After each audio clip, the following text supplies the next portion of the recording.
is at the highest compared to our total cost. That is what profit maximization is. So we have two things for profit maximization. Our profit maximization might be when our MC equals to our MR, or when our total revenue is at the highest when compared to our total cost. So those are what total margin or what profit maximization is. So we'll go further. For the neo-Keynesian economists, they believe that firms maximize their long-run profit rather than their short-term profit. This is based upon the belief that firms use cost-plus pricing techniques. For the Keynesian, they have different idea and view to the neoclassical. For the neoclassical, they believe firms are willing to maximize profit in the short term. But for the Keynesian, the neo-Keynesian ideologists, for economists, they believe that firms are always wanting to maximize profit in the long run by using cost-plus pricing. And when we talk about cost-plus pricing, it means we have the cost, we understand the value for the cost, and we add certain amount of money to it through our markup percentage. And when we talk about our markup percentage is the price minus the cost divided by the cost multiplied by 100. So the selling price minus the cost price divided by the cost price multiplied by 100. That is what we add up to the price of the product. And when we do that, it means we are using cost-plus pricing strategy. And in course of using this, it means we are thinking about making profit in the long run. However, the price set and therefore the profit aimed for is based upon the long run cost of the firm. So here it's a long run cost. It becomes a long run because at every point in time, when cost is increasing, the price will also increase because we need to make a new markup. But this is also a problem. So let's continue anyway.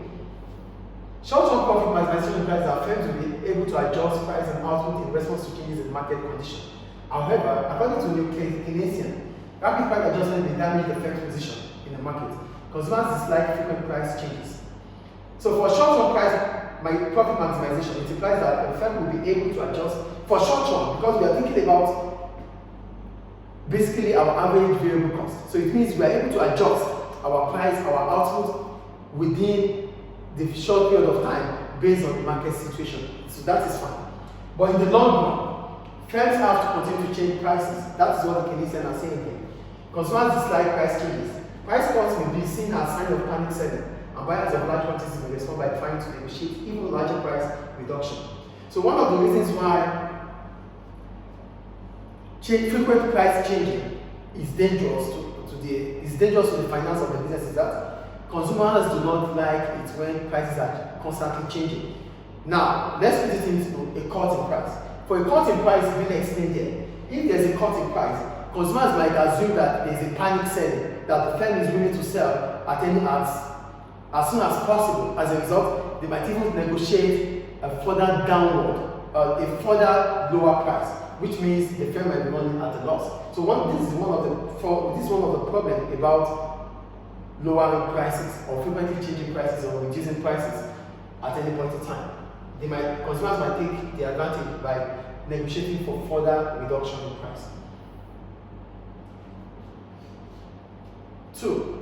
Price increases may be interpreted as a sign of profiteering, making a very large profit, especially by selling things that are very difficult to get at a very high prices.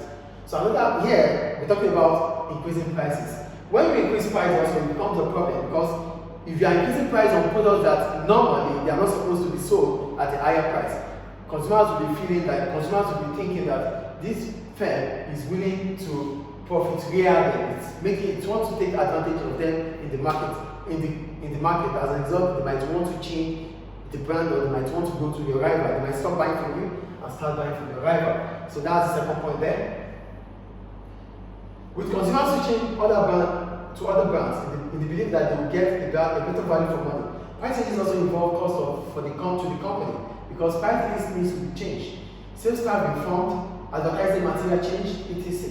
So the third problem about frequent changing of price is that when you change price, also it even becomes a cost for the firm because they have to inform the customers, they have to inform their representatives, and they have to change their menu list at any point in time. And this paperwork will also take a lot of money from them. So these are the 3 reasons why it is difficult, it is not of good advantage, it is not in the interest of firms to constantly change price. Number one, when they constantly reduce prices, consumers might take advantage of that, because consumers might feel that they want to panic sell. They are panicking to sell. As a result, even negotiate further to lower the price.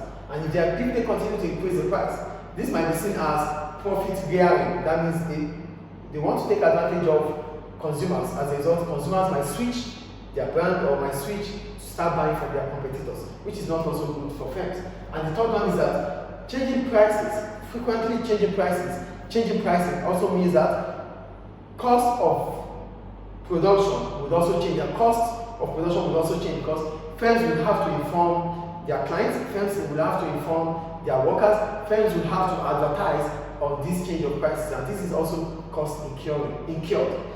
So this will mean that a firm will produce in the short run, even if it fails to cover its average variable cost. If it takes the view that in the long run it will make a profit on production of a particular good, it will prefer to produce at a loss rather than the sub-supplies to the market. So firms that think about the short run, they think mostly about the short run because they feel in the long run they'll be able to make profit. In as much as they are able to cover up for their variable costs, they wouldn't have any reason to stop supply, because when they continue to supply, they become known, and it could also improve their reputation, and in the future they might be able to sell further. So there's a point here that I think I missed. Alternatively, it will prefer to keep prices above the market price in the short run and sell, not if it believes that price cutting in the short run will lead to a permanent effect on prices and therefore profits in the long run. So, in a nutshell, sometimes firms will be willing to keep the price the way they have if they understood that cutting the price will lead to a permanent effect in the industry, or will lead to a permanent effect on their profit. So it is for the business to understand when and when not to change price. So if you are profit maximizing, think about the market situation, think about the cost of production, think about consumers' reasoning in the cause of you frequently changing your price. So this is about profit maximization, and that will end today's lesson. As I said earlier, our focus today on business objective is profit maximization. And when we talk about business objective, it means the result a business is willing to achieve, or a firm is willing to achieve at a period of time. And for profit maximization can come in the short run, it will be in the long run. When it is in the short run, it means the firm is able to sell at a price slightly above the average variable cost.